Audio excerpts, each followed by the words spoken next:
वाल्मीकि जी की कथा सुनी होगी ना कि ये भी पहले रत्नाकर डाकू थे महाराज, चोरी किया करते थे, डाका डालते थे। किसके लिए? परिवारजनों के लिए, परिवार का पेट पालने के लिए, वही पुत्र वही पत्नी वही परिवार। लेकिन जब नारद जी से इनकी भेंट हुई तो नारद जी ने कहा कि ये क्या करते हो? तो कहा अपने परिवार को चलाने के लिए कुछ भी जीव करता है महाराज, लोभम किम न करोति, तो लोभ बस हो करके और परिवार को चलाने के लिए सांसारिक जीव क्या नहीं करता है। तो महाराज इसीलिए तो चोरी करता हूँ, डाका डालता हूँ। तो नारद जी ने कहा कि जाओ और जिनके लिए चोरी करते हो, डाका डालते हो, एक बार पूछ करके आओ क्या तुम्हारे पाप में ये तुम्हारे भागीदार बनेंगे। दौड़ करके गए, पूछ करके आए, सबसे पूछा, सबने कहा कि तुम्हारा फर्ज है, तुम्हारा कर्तव्य है, तुम हमारे पति हो। किसी ने कहा तुम हमारे पुत्र हो, इसलिए हमारे लिए धन अर्जन करके लाते हो और हमारा जीवन चलाते हो।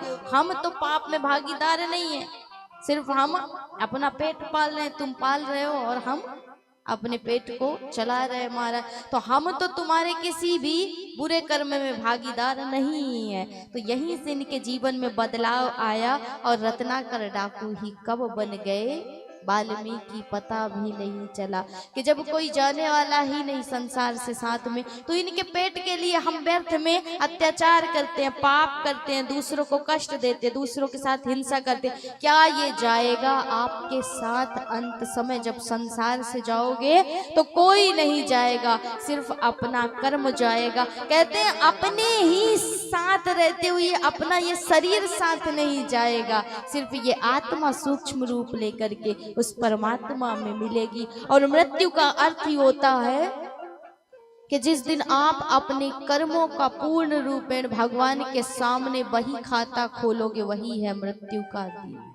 कि जीवन भर तुमने क्या पाया, क्या खोया, क्या अच्छे कर्म किए, क्या बुरे कर्म किए, इसका जिस दिन हिसाब देना होता है वही है मृत्यु का दिन। और मृत्यु कुछ भी नहीं है महाराज, मृत्यु का अर्थ ये है कि दृश्य से अदृश्य हो जाना। अर्थात ये शरीर जो है ये दृश्य है, अभी दिख रही है, लेकिन ये जब मृत्यु आएगी, आत्मा इसमें से निकली तो ये अदृश्य हो गई। तो जब ये अदृश्य होगी तो कोई आपके साथ नहीं जाएगा, सिर्फ अकेले ही उसके धाम तक जाना है। पत्नी मकान तक, संसार शमशान तक, पुत्र अग्निदान तक, और उसके बाद अकेले ही यात्रा करनी है भगवान के धाम तक। इसलिए हरि का भजन करिए, आदि शक्ति के चरणों में विश्वास बनाइए और विश्वास में ही परमात्मा का वास है महाराज।